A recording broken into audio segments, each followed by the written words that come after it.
We hear a lot about anti-poverty efforts, social mobility, economic mobility. If I asked for a show of hands, every one of us would put our hand up saying, yes, we are for it. But what is one of the most important tools we can use to address that? Housing. Today we have a great panel to address that issue. Leading the discussion is a great friend of the Terwilliger Foundation, Erika Poethig of the Urban Institute. I want to welcome you all. Thank you, Erika. It's all yours. Thank you. Great to be here in Detroit. Hi, everyone. And I am so pleased to be able to introduce this panel to you today. We have the dream team to talk about how housing matters to social and economic mobility. So let me introduce them. To my left is Renee Glover, who in many ways needs no introduction. Renee spent a good part of her career as the head of the Atlanta Housing Authority, but is now leads the Catalyst Group, but is also an important part of the Terwilliger Foundation's advisory group. Renee, we're grateful to have you here. And to Renee's left is Adrianne Todman, who is the newly appointed president of NAHRO, and was for many years also the head of the DC Housing Authority. And welcome, Adrianne, to this conversation. And to Adrianne's left is Stephen Norman, who heads up the Kings County Housing Authority which is the county around Seattle in the Northwest, but is also the chair of CLAFA, the Council of Large Public Housing Authorities. So we're grateful to have this panel here today to talk about this important issue. So let me do a little bit of context setting for this conversation. So one of the things I think it's important to set out is, what do we mean by economic mobility? Well, what we often mean is intergenerational mobility, the idea, the American dream, the idea that the next generation is going to do better than their parents, than the last generation. And the challenge in America is that fewer and fewer people are achieving this American dream. And we know this in many different respects, but from Raj Chetty's work, we have seen the drastic decline of economic mobility in the US. And his research also further underscores that place is critically important for economic mobility. The neighborhoods in which children grow up means a lot about what they'll be able to achieve later in life. And furthermore, we know that housing matters for economic and social mobility. So Ron mentioned in his earlier remarks this important research by Chetty and Hendren that you may have seen. It's been discussed a lot in conferences and covered in the newspapers. Basically what they found using a housing experiment called Moving to Opportunity, that young children under 13 in particular, who grow up in neighborhoods of lower poverty see increases of 30% in their income as compared to their peers. That is a remarkable effect. So we know that place matters. Housing can be the platform for social and economic mobility, but we also know that housing is a platform for other kinds of achievements as well. And while Chetty didn't study those particular mechanisms, we know that education matters, access to higher quality schools matters from a lot of other research. We know that place matters for improvements in health, mental health, and physical health. It also matters for the improvements in parents' income, too. One of the places you can find all this information is on a website that we host at the Urban Institute called howhousingmatters.org, where we translate all the abundance of the research that is showing these connections between housing and social and economic mobility, as well as health and these other important connections. So Ron also spoke about what happens when we don't invest in affordable housing. We know that affordable housing can pay dividends to our society, socially, physically, economically, and that there are costs to not acting to our society. And I come from a research organization, so I love the facts, and I love inundating you with all the facts about why this matters, but I also know it's important to speak to the heart. And one of the things I think we're trying to do today is that we have not only the imperative, the fiscal imperative to do better, the fact that we can grow the GDP by connecting people and places better, but we also have a moral imperative to the people that are in our communities across this country to do better as well. And we're going to get into that conversation right now. So let me start by asking you, Steve, because one of the things we know from this important research from Raj Chetty is he used an experiment that used housing vouchers to enable people to move from higher poverty neighborhoods to lower poverty neighborhoods. So oftentimes we understand that mobility is the only means by which we can help low-income families access higher opportunity neighborhoods. What are your thoughts about that? What are the means by which we can help lower income families access higher opportunity rich communities? Well, I think I would start by saying that what Chetty's research shows us is that neighborhood quality matters.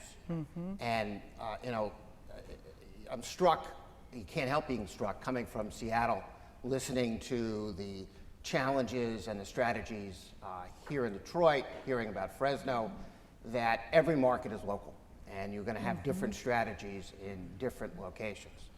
But I think the reality is that affordable housing for families earning below 30% of AMI is not an entitlement. And in this market, you need those supports to really have housing choice. So 1 in 4 households who's eligible for the subsidy levels that enable you to have choice, public housing, Section 8, actually gets it. So the reality is that even if we are wildly successful in terms of helping poor households get into high opportunity neighborhoods, at the end of the day, the majority of poor children are still going to be in neighborhoods with a lot of poor folks living there. So the question really becomes both, how do you broaden geographic choice, and how do you essentially, what Raj Chetty likes to call the secret sauce, how do you take the elements that create opportunity in a neighborhood and distill those into poor neighborhoods to turn them into opportunity neighborhoods? So out in our market, we are essentially looking at a strategy that puts neighborhoods in 3 different buckets. We have our existing high opportunity neighborhoods, where the question is, how do you broaden geographic choice through a variety of different strategies that we use. And at this point, we're doing fairly well. About 24% of our federally subsidized households with children live in high or very high opportunity neighborhoods through a variety of different approaches. Then there are neighborhoods that, by dint of private market pressures, gentrification, are turning into opportunity neighborhoods. And there, the strategies around how do you retain affordable housing in those neighborhoods so that the people who have traditionally lived there get the benefit from what the market is bringing into the neighborhood. And the third is, as poverty, and this is what we're seeing in the Seattle area, is increasingly starting to concentrate along both class, racial lines. How do we invest in those neighborhoods to bring in that secret sauce? So you have to do all 3. So, and I think this is a conversation that we've broadly had with Raj Chetty and his research team. And I think there's a clear acknowledgement that this is not all about just mobility into affluent suburbs. This is about investing across the board in neighborhood quality.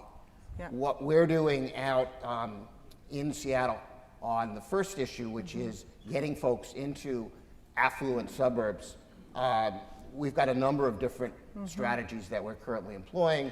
One is we have shifted to a 5-tier subsidy payment structure for our Section 8 program. We have about 10,000 households in Section 8, and the amount of subsidy we'll pay in a Tier 5 area as opposed to a Tier 1 area is about a $700 a month difference in terms of the 2-bedroom subsidy.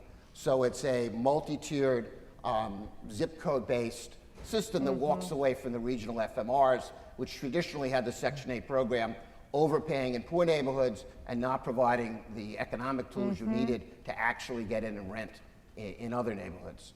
And this is working. HUD is moving towards this on a small market area plan nationally, but I think that the problem we have with where HUD goes is that it tends to be a one-size-fits-all approach. And what we see across the country is the need to really tailor these in different locations.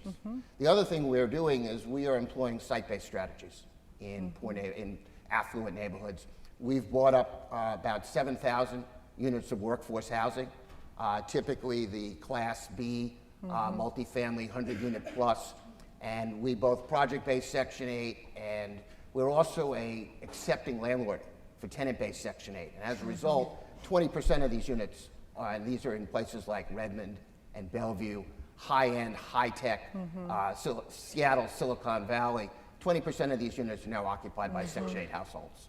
So there are a variety of different tools you use in different markets to do this. Great.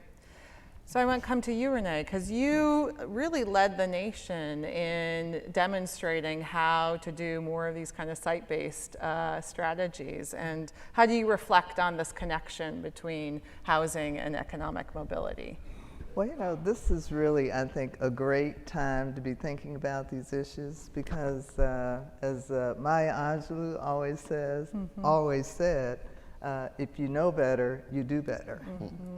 And what we have to do is let history inform what we're doing today. And one of the things that we know is the more people work, live, and play together, we can help break down these boundaries.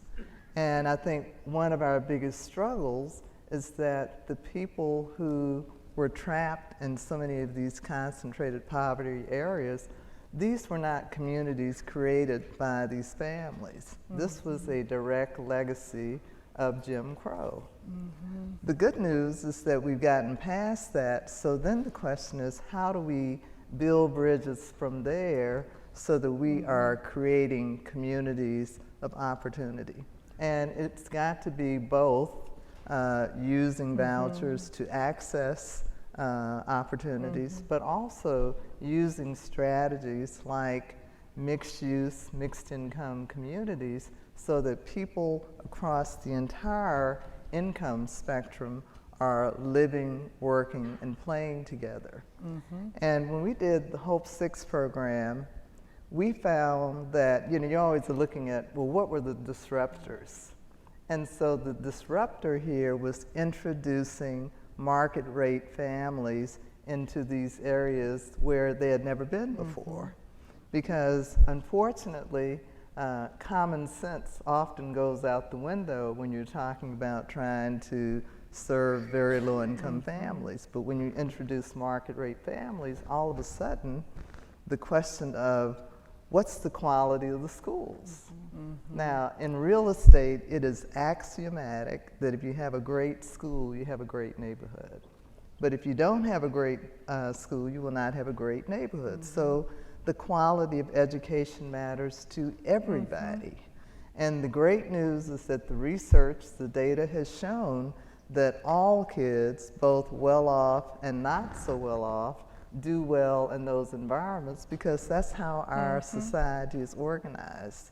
And then transit-oriented development.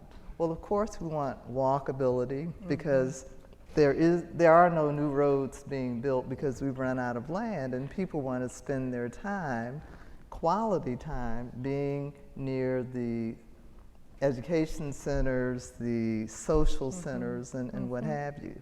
And then healthcare. You know, the cost of building up all of this separate infrastructure so that people can actually get out and walk and have access to great food and all of that. I mean, so it's really about connecting the dots. And so I would say we have two goals in mind, and I think that's how we should start rebuilding our communities, with the goal of people resiliency and neighborhood resiliency, because things are going to change. We are not going back to the era of the coal mine. You know, we are now in the era of technology. And how are we going to retrain our people to be prepared for the jobs of the future and not looking backwards? So this whole people resiliency. So great education, you got to have that. And neighborhood resiliency is about financial sustainability. It's about green and all the things that we know. So if we apply what we have learned through all of the work that we've done, and thank God we're at a point where we're putting the isms aside. Forget the national debate at times, but people really believe in each other and in a hopeful future, and I think that's where we have a tremendous amount of opportunity.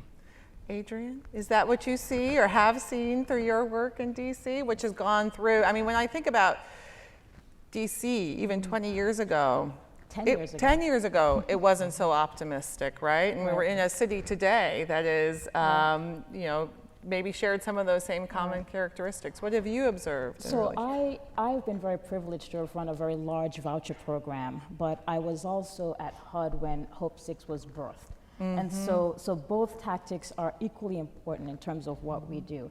But I will tell you, after the Chetty report came out, one, it said neighborhoods matter. I was really concerned that we were walking away from investments in our distressed public housing communities because there was this large whoosh of energy and a sense of resourcing this other tactic, which is important, but I will say not more important than making sure our existing public housing communities have some level of investment. If neighborhoods matter, let's bring those things that make neighborhoods strong into those communities. And as a, you know, somebody who was in the building when Hope 6 was being created, it's hard to not walk away from that. But one of the things I'm concerned about is what does it mean to look at mobility to scale? What does that look like? Many of our communities are not ready for people who are in the neighborhood with vouchers in their hand. There was a Harvard Business Journal article a couple months ago that suggested that racial resentment was a stronger predictor of how people felt about federal resources than their own self-interest. And that resonates. I think we need to have a stronger conversation about our neighborhoods and their readiness to have levels of affordability in it before we just push you know, large amounts of families. And will they create a change at the same time? Maybe. And I'd like to have more faith in some neighborhoods, but having watched what's happened in DC and trying to, in our own way, interject some of that mobility, it's hard. And I think that we need to have a conversation about the racial interplay when it comes to affordable housing and just the words of affordable housing. Yeah. So that's very powerful. And I want to shift, I'm going to take that, but bridge to a conversation about supply. And we've been talking a lot this morning about the fact we don't have enough supply, there are major impediments to supply. This last panel was about that, NIMBY, which I think connects to the issue you were raising. So how does first the sort of the struggle around supply in many of the communities factor into leveraging housing as a platform for economic mobility? But in the current environment, there are policies on the table that might inhibit supply even more. How do you think about the intersection of that? I'll just go to you first, Stephen. I think first off, and I think we've heard this a couple of times this morning, supply at the higher end of the rent scale is not necessarily relieving pressure on the supply-demand disequilibrium for poor folks. So while it's important that we continue the supply pipeline that the private market is producing, it is not really getting down there and changing the situation on the ground. So one of the things that we're doing, because new construction is so expensive, we're seeing more units lost through upgrading and repositioning in the market than we're seeing in terms of new affordable housing. So we've gone on a big preservation focus there. It is actually in our markets more efficient to buy up and preserve existing housing. And we can do that as of right. So it gets to some of the points that Adrianne was making. I bought housing on Mercer Island, which is one of the most affluent communities in the country, with nary a ripple because there really wasn't a public process. I was like any other private developer coming in and simply buying multifamily housing, competing with the transnationals who are pouring equity into the market. So I think preservation of existing housing is a critical piece of this that we're losing. Another piece is, it's interesting, there are a lot of focus on inclusionary zoning. And what we're seeing, at least in our area, is most of the inclusionary zoning is defining their affordable units at 80% of AMI. In some of the most aggressive cases, it goes down to 50 to 60% of AMI, but no lower. Yeah. And that, candidly, for the baristas, which is the economic barometer in the Seattle area, that doesn't get them into housing. And so what we have been proposing, not necessarily with much success to date, is that we start getting these ordinances to layer in a requirement that they take project-based Section 8 for some of these units. The Section 8 voucher will pay whatever the metric is that they're going to, 80% of AMI, 60% of AMI. So there's no change in cash flow to the developer, but suddenly by coordinating land use practices on the local level, federal subsidies and private developers, we are actually creating 0 to 30% of AMI units. And this, unfortunately, is not something that has taken off to date. But it also begs the question that really on the 0 to 30% of AMI, unless you have subsidies, there's no math that works for the private sector on this. So this gets back again to the federal government. Renee, you want Yes, to jump in? I want to jump in this. So the one thread here is local problem solving. And I think one of the problems is that when you have sort of a command and control, one size fits all approach, it gets in the way of being able to solve the problems. So I would say to you that NIMBYism in many ways is a direct result of unthoughtful ability to problem solve on the ground. So Adrianne talked about being able, and Steve, I think you mentioned that as well, and we did it in Atlanta, in terms of the FMR. Well, the fact of the matter is that a regional FMR does not get you into less impacted neighborhoods because it's all very locally centric.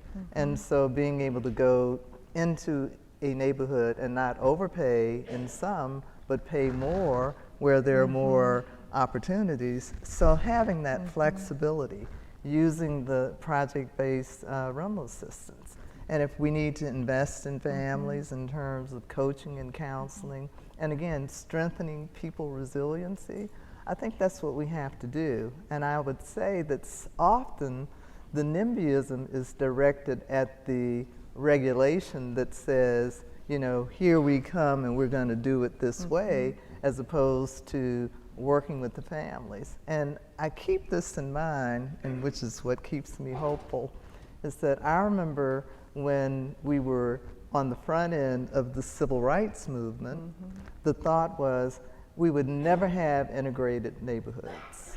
And you know, part of the concern right now with immigration is families not knowing each other. But I very much believe in Dr. King's vision of a beloved community and the universal humanity. So the question is, how can we invest, not so we freeze and say we're going to stay apart, but look at those standards and investments and that type of thing so we can continue to build on where we're going. And I think millennials are truly our hope because they don't have all the baggage that perhaps some of us who've been around longer I'm a bring Gen with X. it. Yeah, Look at me you. too. I'm a X, Gen okay. X too, Adrianne. All right. Well, okay, take the Gen X out. I'm a baby boomer. But the fact of the matter is that we have made tremendous progress and we should not discount it, and we need to learn from the things that have been successful. And so, yes, we are an integrated society. Can we become more so? Absolutely. But we have to use the types of strategies that I think are locally driven and based to continue to build community. I'll just jump really quickly and say, you know, supply is such a localized issue, and I think being in Detroit is a great reminder of what that means. We're not in DC, you know, we're not in King County, we're not in Atlanta, and you can see the struggle that different localities have to really integrate what they want to have done and how to have a housing model that fits there. NAHRO was just in Pittsburgh, and if you want to talk about another, you know, comeback city, what a great example, what a great example. And we had both the mayor and the county executive there who talked about their regional approach to dealing with the problems that Pittsburgh had. And I think that that's key, that before we even get to a national housing policy, would it be great if we had regions that were thinking about their housing policy at that localized level? Because, you know, some suburbs are now facing some of the issues that the inner core had, where they have a lot of lower income families with high needs who are moving into the suburbs, and there's no apparatus for them right there. And, you know, now that I'm at NAHRO, I'm being exposed to a lot more of rural America. It's a different world out there. It's a very different world, and some of these towns are actually dying, and because, not because there isn't enough affordable housing, but there's a brain drain. A lot of the systems are not in place from an education standpoint to really keep a viable community there. So I think that we need to, and I agree with Renee, really localize how we think about our supply issues and really try to push more of a regional dynamic. Really important, and I thank you for raising up the rural considerations, especially on this issue of the intersection between housing and economic mobility, because it does rely upon all those other systems available that may themselves also be in decline. And I think about the situation in Cairo, Illinois, that essentially meant the closing of the housing authority, and the schools, you know, are many miles away, and so that creates real considerations for folks in different contexts. So thanks for raising that. So with my last question before we go to questions, which is your cue in the audience to be thinking about what you want to ask this terrific panel. So we know through research that the reasons why, one of the main mechanisms by which housing matters for economic mobility is the access to higher quality schools. And you know, school systems have been changing. There's more choice now. Some of that connection is more attenuated. It's less so in the suburbs where you have more zoned education. But many more housing authorities today are being intentional about these kinds of connections between who's living in your housing, the kids growing up in that housing, and then the access to higher quality education. And I'd love us to end on some optimistic notes here and give folks in this room some flavor for what are some of those concrete activities and the results you're seeing from that work. And I'm going to come back to you, Steve, to talk a little bit about what's been happening in the Northwest with the support of the Gates Foundation and others, and how you're translating that through other. I'm happy to say it's actually starting to happen nationally, and I think what you're seeing with the public housing industry is, as increasingly in particular areas, we're getting beyond the recapitalization issue. And executive directors aren't going to bed at night and dreaming about leaking roofs and broken boilers. Public housing is shifting back to its role as a social impact organization in the community. And really, I think education is first and foremost on that agenda. As we like to say, if you do nothing but raise the next generation of public housing kids in your housing, then you've failed. And so what we're seeing is increased use of housing as a platform. It starts with data sharing agreements with local school districts, so you can start to understand what's actually going on, and then really creating granular relationships with educational partners, the school districts, the nonprofits, and with the families. And we're seeing it around early education. One of the problems that we have in many of these areas is that there's not quality childcare, and getting in good education that kids can start to go to. We start with baby academies modeled after the Harlem Children's Zone, where we're really getting the kids at birth and starting to work with the parents around the kind of cognitive development skills that are now sort of intuitively embedded in middle-class child rearing, getting pre-K programs going, creating quality out of school time, after-school programs that are coordinated with the schools. It used to be that our after-school programs looked at keeping kids off the streets, off drugs, out of gangs. We've added a fourth leg, which is really around academic success, and starting to really coordinate between summer programs that cut down on reading loss and programs after school that help build off of the curriculum that the kids are seeing in the schools, and really working with the parents around parental engagement with the school system. I think any of us who have gone through raising kids in the public education system know that there is a level of advocacy on the part of parents which is absolutely critical. particularly where we're dealing with a refugee immigrant population that has sort of no experience with how you interface with school systems. Teaching parents how to be empowered and how to work as their kids' advocates and how to make the expectation of success central to their focus on how their kids do later in life. All of this is critical, and we're seeing more and more housing as social housing as a platform for successfully engaging the next generation of kids who are growing up in poverty with the mechanisms that will make them succeed in life. Yeah, Renee, so just want to reinforce that, because I do think it's now a national movement. And so the challenge is for both the approach to providing housing as well as education to recognize that we're in a new day. And I think one of the hardest turns is thinking about how you build excellence in terms of achieving the results that you want. And so there's a wonderful group of research that says housing policy is education policy, and education policy is housing policy. So to the extent that you can leverage the economic integration that we are seeing in the larger, community, and you're actually positioning yourselves to those standards of excellence and the deregulation, thoughtful deregulation, so that you're actually addressing the issues in front of you, as opposed to preparing and doing things that haven't worked historically and in the past. So you're seeing early childhood development, you're seeing schools working in partnership with anchor institutions. I mean, there are innovation districts. I mean, Pittsburgh is a tremendous success story.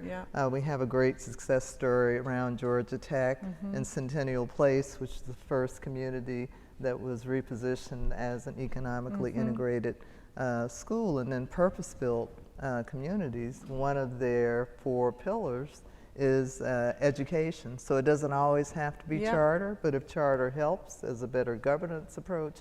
So I think we are in the era of opportunity, and we've got to be forward-looking with the end in mind, as opposed to trying to make something that hasn't worked for decades work in a new environment. Yeah.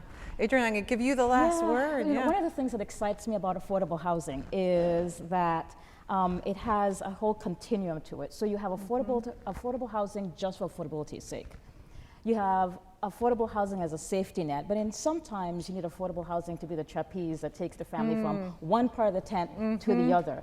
And in that space, education can come as large as 2 systems really being integrated and how they perform, or something as simple as in Denver, they have a kid's back, where they're making sure that every kid in public housing has a backpack filled with supplies. That matters. And in DC, we deployed about $100 million in new market tax credits, and a fair amount of that went toward the construction of schools that were serving populations that were low income, particularly in our public housing neighborhoods. So there's a whole measure of tactics we can use in the education space. But I think what's key is that, and why I think this panel is so important, is we are why public housing. So there's been a lot of conversation about how to do public housing, how to do affordable housing, how much affordable housing we need. But we're why? Why do we need affordable housing in places that we need it? And it's just for this reason, to help many of the opportunities of our kids that are lost to be lifted up. Wonderful. Thank you. So now it's my turn to invite you to ask questions, and there are mics distributed around the room. And it looks like I have a person over here. Welcome. Thank you. Hi. Thank you very much. My name is Leslie Gooch. I'm with the Manufactured Housing Institute, and I just want to thank you for the discussion this morning. And to ask you a question about manufactured housing, it is the largest form of unsubsidized housing in the country. It is the only form of housing that is regulated by a federal building code through HUD. And my question for you today, given the various applications of manufactured housing in rural areas, but also the opportunities in more urban settings to place manufactured housing, how has that fit in the conversation that you've had in your long histories working with looking at the supply for affordable housing? And also, what do you think about the federal government's new policy that allows for recipients of Section 8 vouchers to utilize those vouchers to purchase a manufactured home so that they could achieve home ownership? Okay, so she's challenged the panel to connect manufactured housing to economic mobility. And Your timing is perfect. Last week, we bought a 220 pad mobile manufactured housing, we call it mobile home park, in King County. What's interesting is within King County, within the urban growth boundaries in parks, there are over 9,000 mobile homes. And I was staggered, candidly, to find that. And many of them are senior-only retirement communities. And the fact is virtually all of them are in danger of going extinct because it is no longer within our market highest and best possible use of the land. So we've bought up or built, usually we built, but now we've bought up 5 parks to preserve them. Because essentially when they close the park because they're going to put in condominiums, the folks who live there get nothing for their homes. If they're lucky, they don't get charged the cost of the new developer hauling their home to the dump. And the replacement costs for 9,000 units of low-income home ownership in King County would be just absolutely staggering. We would never get there. I think there are a whole set of agendas around both providing land title, providing better mortgage instruments that treat this actually as property and not just as possessions. There's a lot that needs to be done. I think this is, in many parts of the country, really an unacknowledged part of the local market puzzle that suffers from some real prejudices about who lives in mobile home parks and whether they are actually desirable housing. Great. Renee, you want to jump in and then we'll take a next question. Yeah, so this is an area where innovation is a real opportunity here. And that's why I think having local ability to solve problems and really understand what's going on. So modular housing is a possible solution here because the great thing, you know, they basically build it in a studio or warehouse or whatever. It cuts down on the costs, the uncertainty, all the permitting, inspections, and everything is done, and then they take it and put it where it needs to be. It's like, you know, a bunch of, you know, pre-built areas, and you put them together, and it's done. Or you take it out there.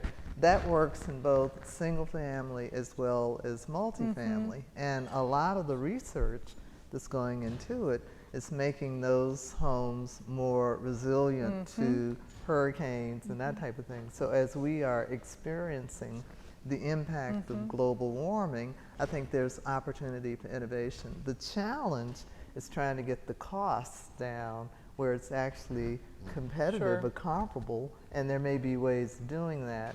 I'm serving on the Fannie Mae board, and one of our duties to serve is looking at what can be done in terms of innovation, thoughtful policies, and those types of things, working always with partners around, particularly in rural and less urban areas, around making this part of the ecosystem a better quality opportunity. So I would not say it's all lost. I think there's a lot of good stuff coming down the And it's a road. great source for Section 8 homeownership, to answer your second question.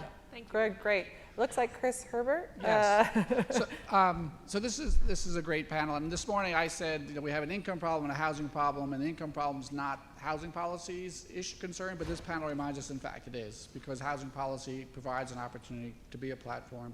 We've talked a lot about getting access to good quality neighborhoods and education, The other way I think that housing can be a platform you haven't touched upon, I'd love to hear this panel talk about, is things like family self-sufficiency and other ways of relaxing public housing rules to provide direct services for workforce development in public housing in particular. I think Urban Institute's doing some really interesting work, I believe, in Chicago in trying to think about what's the right way to package these services to provide that economic mobility. And I think if we're going to get broader public support for subsidies, showing how it has not just a handout but a hand up is critically important. So I'd love to hear about your experience with these programs and what do we learn and how do we do it better. Great, and so I think what you're introducing is there's the intergenerational mobility that we've been talking about, but you're asking a question about what about that right, with ability to enable people to increase their income. Sure. And Adrianne, so I'm a big fan of the Family Self-Sufficiency Program. I know there's a research project right now at HUD that's just measuring its impact, but as somebody, as a practitioner who's been on the ground and who has seen a family move from a state of being in a rental situation to home ownership, or finding there's funds to pay for the kids to college, or maybe it's funds for them to go to school or finish school, it's a powerful, powerful tool. And I think there needs to be some tweaks to it. I think there needs to be some end games and metrics that make it a more powerful motivator at the agency level about what does success mean, so we don't have families in a churn, which I found from time to time.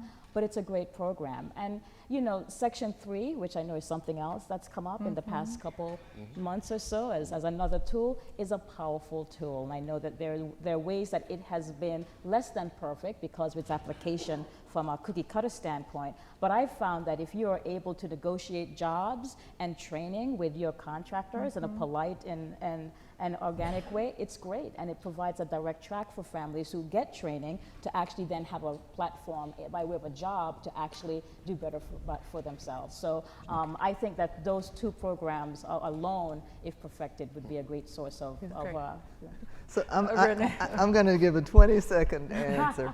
I want to again plug for Moving to Work, which has an unfortunate name because it doesn't really Moving to Work. Speaking to you. It's actually thoughtful deregulation, but it allows an agency to make investments in things like, again, people resiliency, and then setting standards, and also looking at what kind of rent approach can you take so that work is not a penalty, but it is seen as building the financial resiliency of a family. And that can be done better at the local level than trying to work the politics at the federal level, where you get tripped up on all types of unforeseen issues. All right, we have time. Okay, one plug on that, and then you may take up this questioner's time. Social and economic mobility. I think it's also important to remember quality of life for those who are not necessarily mobile, and it's just important to remember that 60% of the households in public housing or Section 8 are either elderly or disabled, and we are seeing an increasing number of elderly in our shelter system simply because they don't have the economic wherewithal to afford housing. Thank you for raising that. Yeah, very important. We have time for a very brief question and a very brief answer for the panel. Do we have a new question over here? Why don't you, I think, are you yielding? Thank you. All right. So my question quickly here in Detroit is I'm noticing a trend where there are particular neighborhoods that are growing, increasing, incomes are increasing in particular neighborhoods, and there's a trend that these new higher income families are wanting to create charter schools instead of supporting the local schools that are there. I noticed that Ms. Renee commented on or contributed an idea about the Georgia Tech example.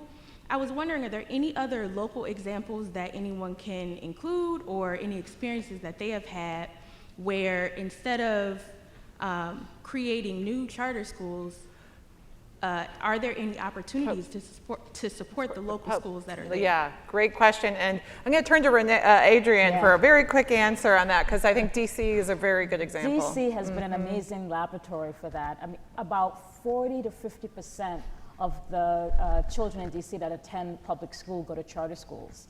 And so 15 years ago, the charter school movement was very strong because of the poor quality of the DC public schools. But in the past 10 to 12, 15 years, the public school system has actually been really strengthened by way of just basics, like school starts on time and there are books inside the classroom. And so now there's actually a tension between what's better for the child, the traditional public school or the charter school, which I think is an okay place to be. Yeah. I think it creates the kind of maybe organic competitive state to make sure that people are doing their best to try to get families' interest in where they should send their school. Wonderful. So take a look at DC and help me thank this tremendous panel. Thank you.